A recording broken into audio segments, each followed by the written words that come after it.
A scripture from Philippians. It's not that I have already reached this goal or have already been perfected, but I pursue it so that I may grab hold of it because Christ grabbed hold of me for just this purpose.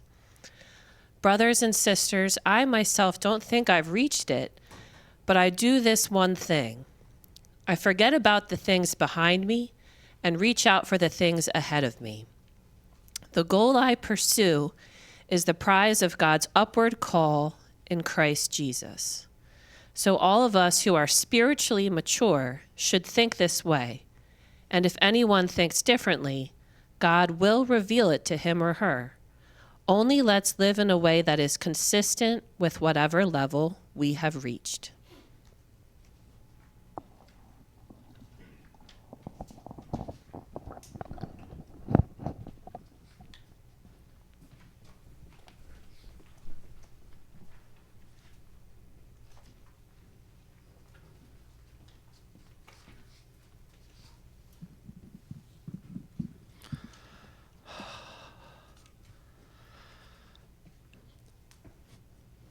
So at the end of 2008, which feels like a lifetime ago, I made a very drastic life decision. I dropped out of seminary, which I was out in Chicago. I felt this distinct call from God to drop out of seminary. I think the phrase that I heard repeated in my head was, "Drop your books and follow me." This feeling that I needed to stop learning about God, and I needed to go find God. In particular, I needed to find God in the most desolate places, in the forgotten places, in the corners of the cities, amongst those who have been left behind by economic systems and social systems and environmental systems and all of those various systems that grind people up. And so I found this intentional Christian community, and I moved in there. And this was basically a total restart for my entire life. I've never lived in a city. I'd never lived in community. I was basically going straight from college.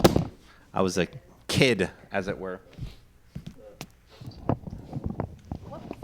Thank you. Oh, that works. Don't fall.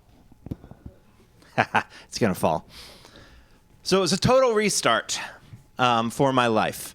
I was still basically a kid. I was 22 years old, and now suddenly off on my own, going to go save the world single-handedly, as only a 22-year-old can do. And I was out one night before I moved to Philly. It was the end of December, and I was planning to move on Martin Luther King Jr. weekend. And I was hanging out with my friend Marianne and talking about New Year's resolutions. And I'd done a few before, and they're usually, the kind of typical ones where it's like, this is the year that I'm gonna, go to the gym. I bought a new pair of shoes. I'm gonna go running every morning. I'm gonna journal. I'm gonna do those sorts of things that you're supposed to do, but nobody does. Well, I don't do. I'll speak for myself. And she said, oh, you know what I do? Is I don't make New Year's resolutions. I make 52 resolutions. Every year I make 52 little resolutions. That's one a week. And they're not big life change resolutions. They're little stuff. They're fun stuff. They're stuff you wanted to do anyway. They're little adventure stuff. So, inspired by her and the fact that my entire life was about to change, I made 52 resolutions. Some of them were little, like jump rope, or go fishing, or plant a garden. Some of them were crazy, like see a ghost, or invent a musical instrument, or write a brand new album. And some of them were generic ones, like use less internet, or eat better, or exercise regularly. Those sorts of things are negotiable, right? Regularly. What's regular? So I wrote this list, and I then forgot all about it by mid-January because, like I said, I moved into a new place. My whole life changed. Everything changed. I forgot about it until 2 days before the new year. I discovered it in a file on my computer. 2 days left. And so I looked through it, and I realized that I had done accidentally, let's see, how many did I accidentally do? I brought it with me.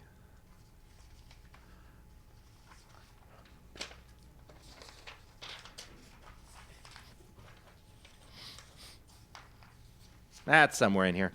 That's fine. I accidentally did, there it is.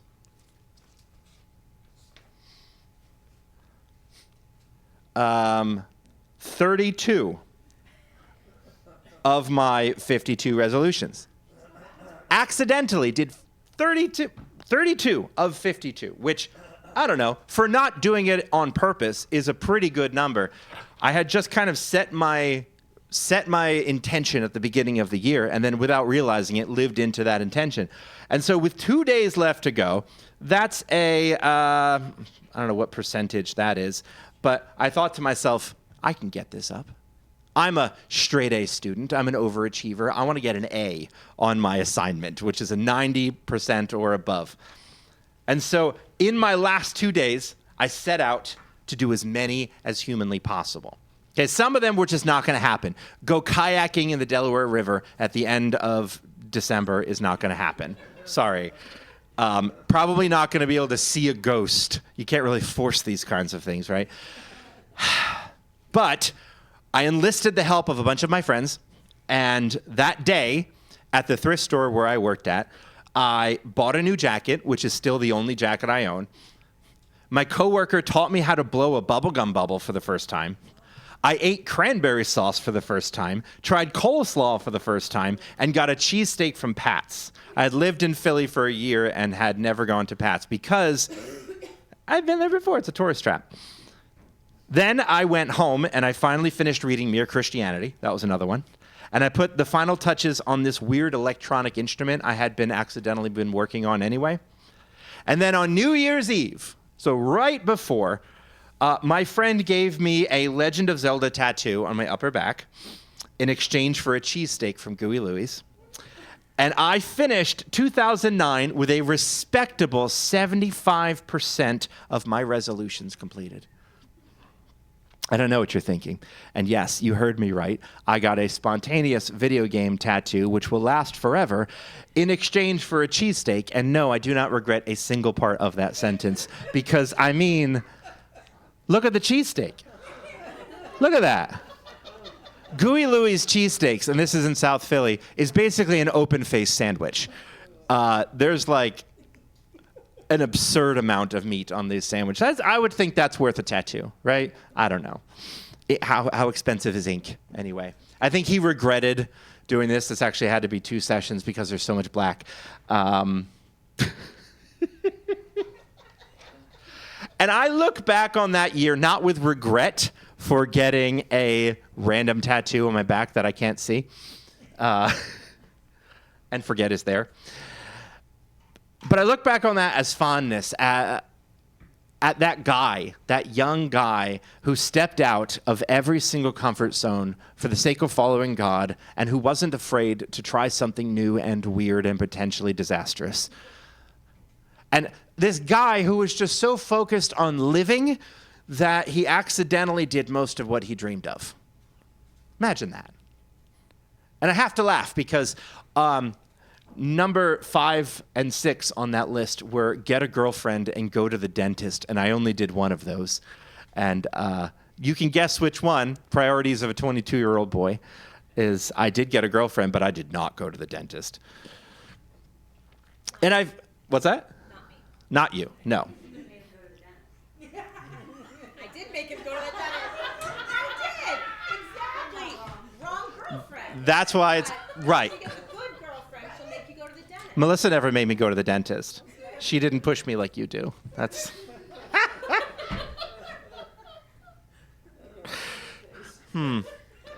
Anyway. I've done this practice since then, maybe 5 or 6 times since then. Sometimes I'll remember at the end of the year and I'll go, you know what? This is the year I'm going to make 52 other weird ones, random ones, fun ones. I did one last year. And I did the same thing. I forgot about it until like a couple weeks ago and looked at it and was like, I accidentally did do a bunch of these. But whatever. I was less enthused by this one. And I noticed, though, but looking over this year's, that all of my resolutions tend to follow one of three categories. The first one are things I know I'm already going to do. So like last year's, one of them was fly an airplane, which sounds crazy, but Nicole had already bought me a flying lesson. So I knew I was going to do that one. And then there's fun adventures like kayaking or visiting a national park. And then there's self-improvement, like lose weight, read every day, journal every day, exercise every day, get off social media, things like that. And it's always the self-improvement ones that I fail. I don't know if anybody can relate to that. Probably not. You all have your lives together. I'm the one that's crazy, right? So multiple studies have shown that January is the most depressive month of the year. And that's partially because of the letdown from the holiday season, where we've had all this buildup of holidays and joy and goodness and blah, blah, blah, blah, blah. And then January hits and we're like, oh, it's just cold and all the lights are down and there's nothing to look forward to except coldness and darkness and snow. And a part of it's that.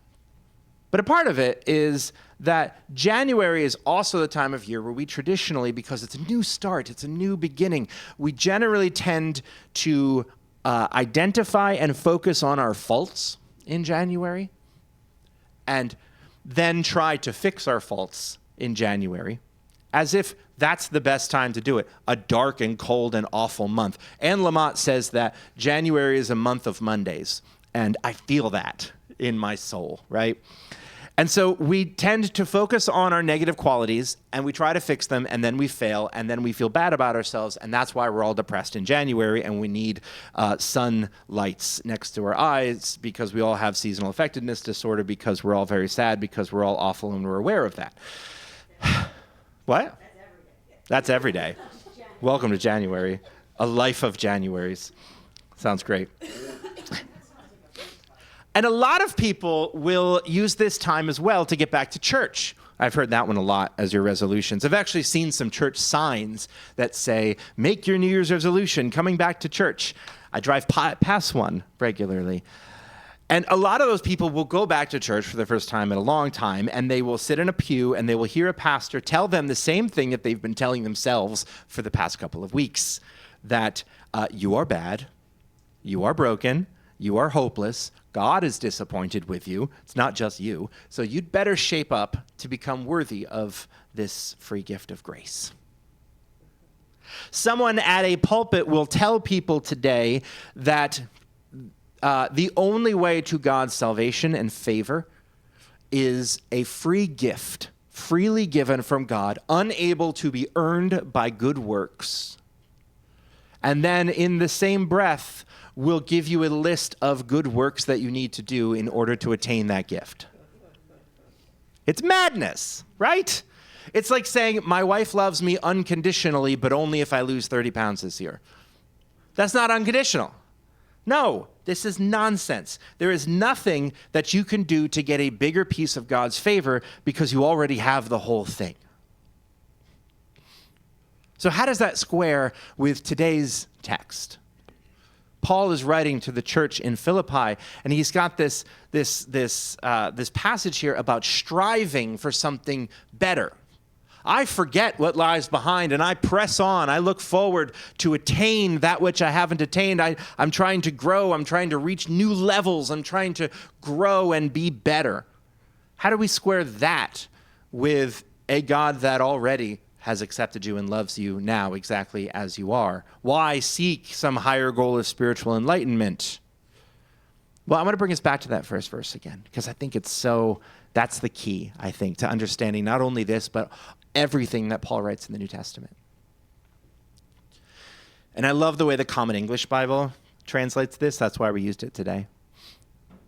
It's not that I have already reached this goal, the goal being resurrection, righteousness, oneness with God, the life as it's meant to be, life in its fullness.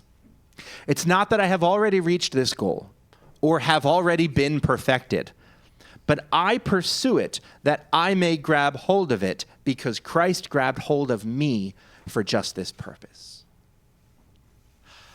I strive to grab hold of Christ because Christ grabbed hold of me first.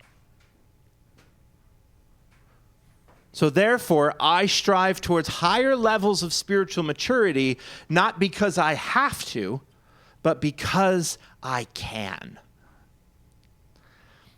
See, when spiritual growth is not a matter of saving yourself from punishment, it honestly kind of becomes fun, like an adventure. Like, I see higher levels of spiritual connection and maturity and enlightenment, like people see Everest. And likewise, I want to climb it just because it's there, not because I have to in order to earn favor from someone. Can you feel the different energy animating both of those spiritual journeys? One being done out of a sense of necessity and self-brokenness, that you have to prove yourself to a God that is impossible to impress. And the other one being you are already loved and received exactly as you are. Now here, look ahead. There is an adventure that you can take in whatever way you would like to.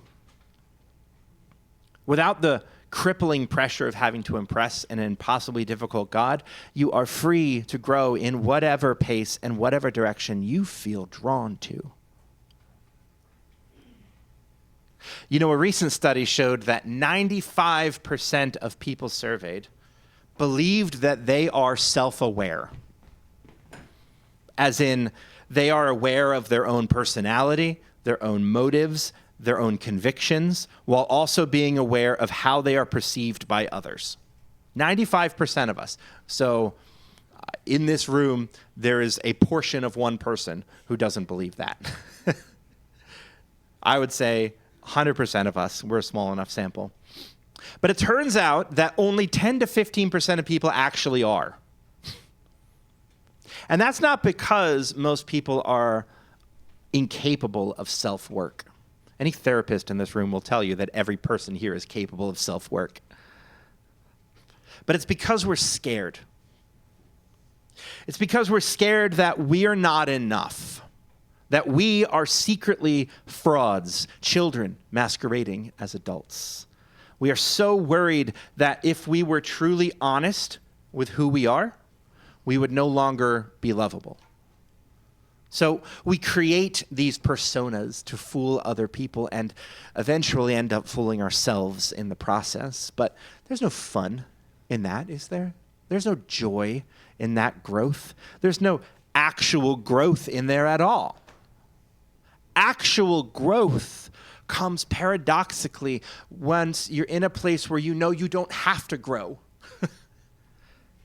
You don't have to grow in order to be worthy of love. You don't have to change. You don't have to impress anyone. And it's in that moment that you no longer have to change that you finally want to grow, and you want to change, and you want to live into your fullness. Isn't that backwards? That is not the way we live our lives, is it? In fact, there's a pope in the 500s or so when they were arguing that we should do away with the doctrine of universal salvation and we need to hold firmly to the doctrine of hell, because the pope said that if people were not afraid of punishment, then they would not behave.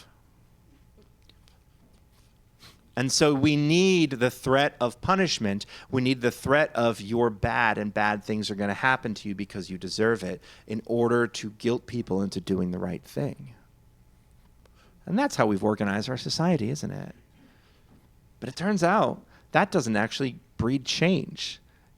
I mean, that will make you spontaneously, you might have these revival moments where you're like, I am a broken person in need of help, in need of God's grace. And you might have these great changing moments.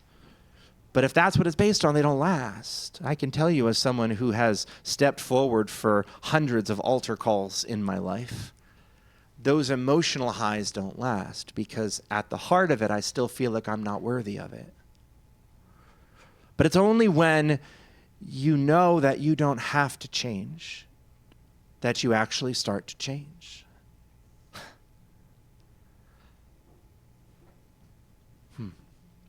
And that, my friends, is the heart of the Christ-centered spiritual growth. Scripture says that while we were still sinners, Christ died for us. While we were still sinners, Christ died for us. Not once we were 30 days sober, Christ died for us. But while we were still sinners. That's it. That's the whole gospel. You didn't earn it. You can't lose it. So standing firm on that foundation, you cannot fail.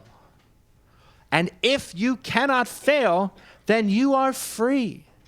You are free to explore, free to play, free to enjoy. So I was inspired recently from a Facebook post from Lizzie. And this year I've decided not to do my 52 resolutions. And instead I'm going on a New Year's quest. And this is the video game lover in me probably, who wants to go on a quest. But a fun adventure that pushes me to try new things. Some of the suggestions in that post were, this is the year I try every shape of pasta. Or every time I see a fruit I've never had, I have to buy it. Right? That's not the sort of New Year's resolutions you're used to. These are quests. These are adventures. So I decided that my New Year's quest this year is that I'm going to go local and I'm going to frequent every single place of business within a block of High Street. Right? Which means that in addition to the easy ones, like the video game store, I'm going to have to schedule a night of axe throwing. I'm going to have to see a show at Cosmic Arts. And I guess I have to get like a brush or something from the beauty shop a couple of doors down. I don't know what else is in there for me. I don't know. But having a local adventure sounds a lot more fun than just obsessing over my flaws this year. I think I do that enough without having to formalize it. And I'm going to wager that in the process of getting myself out there, I might accidentally grow a little too. And you know, it's funny. I was talking to Nicole about this, and I said, what about a New Year's spiritual quest? I had no problem coming up with a whole bunch of fun life quests. But what about a spiritual quest? Grounded on those same principles, that it needs to be something that is not founded on my flaws and shortcomings, something that is actually fun and playful and full of awe and wonder and exploration and all of that. I had a really hard time coming up with something because I have been so trained of the things you're supposed to do to have spiritual growth, and that reminding constantly that I'm not very good at all of them, that when I kept trying to think of something, I could only think of the right things that I'm supposed to do. I would think of things like, okay, my quest this year will be to read the whole Bible in a row, start to finish. No. Or I will journal every day. I will come up with a new spiritual practice that I will practice. See, they all felt like chores. And they were all saddled with the feeling that we should be doing all these things anyway. It's like the spiritual equivalent of I'm going to get to the gym 3 days a week this year. But if I truly started with, there is nothing I need to do to make God love me, then what kind of playful quest might I come up with? And now I came up with a few. And I'm hoping that you can come up with a few as well. And I'm sorry if this is a weird sort of talk back. But I would like to know what kinds of adventures you would come up with. So here's some examples. Here's 6 of them I came up with. Anytime you are mad or frustrated or find yourself hating something. This came up in a conversation about dishes. Dishes. You need to stop and think of one thing you're thankful for about that thing that you hate. And then once you've come up with that thing, you can go back to hating it. So like, Nicole was like, I hate doing dishes. I hate that there's always dishes. And every time I'm done with dishes, there's more dishes afterwards. They're multiplying in the sink. And she said, I'm thankful that these are earthenware, that we are cleaning something that is made of earth. And I thought, you're right. I never thought of that. These beautiful plates, they're made out of dirt. I mean, clay, dirt, though, right? That's awesome. I still don't like doing dishes, but in that moment, was like, yes, there is something here to be thankful for. And they can be funny and playful things as well, you know. I'm really, really mad at this person, and I'm glad I don't live with them, right? There's my thankful bit. Number 2, every time you notice the sunrise, say good morning to it. Out loud if possible. And every time you notice the sun setting, say good night to it. And as a fun bonus, if you see the moon out during the day, you can say, go to bed. That's what I always do. What are you doing out? Number 3, name every animal you see, like Adam does in Genesis. And I don't mean like squirrel, squirrel, squirrel, squirrel. I mean like Henry, Joanna, Octavia, right? Give them all little names. Let them all be individuals, right? Lisa and I already do these things. The most spiritually mature people, friends. We're both sitting here going, I do that too. I do that. All right, here's a related one. Give God a new name every time you pray. If you have to call God the great and powerful Oz, go ahead. And while you're doing that, switch up genders. So today I'm praying to God as she. Today I'm praying to God as they. Today I'm praying to God as no pronouns. Today I'm praying to God as he. Switch it up every time you pray. Or number 5, create a new sacrament. And then work out new ways to practice it. A sacrament, by the way, communion is a sacrament. A sacrament is an outward, visible sign of an inward, invisible reality. So we take communion as a way of remembering Christ's body and blood and the forgiveness and the indwelling of Christ that comes with it, the dispensation of grace, if you want to be super churchy. We do that outwardly to remind us of an inward reality that we need some reminders of from time to time. So you might come up with a different sacrament, planting of seeds, something like that. But it's not just the act of planting seeds. You have to do something to make it separate from normal seed planting. That's what makes it a sacrament. Experiment. Find something that matters to you, that means something, and then share it with someone else. Or number 6, this one's a little weird and disruptive. Carry around a pad of Post-it notes and write prayers or affirmations and stick them places around town. On people's backs as you're walking down the street, right? Nicely. Yes, no kick me's, more like pray for me's, bless me's.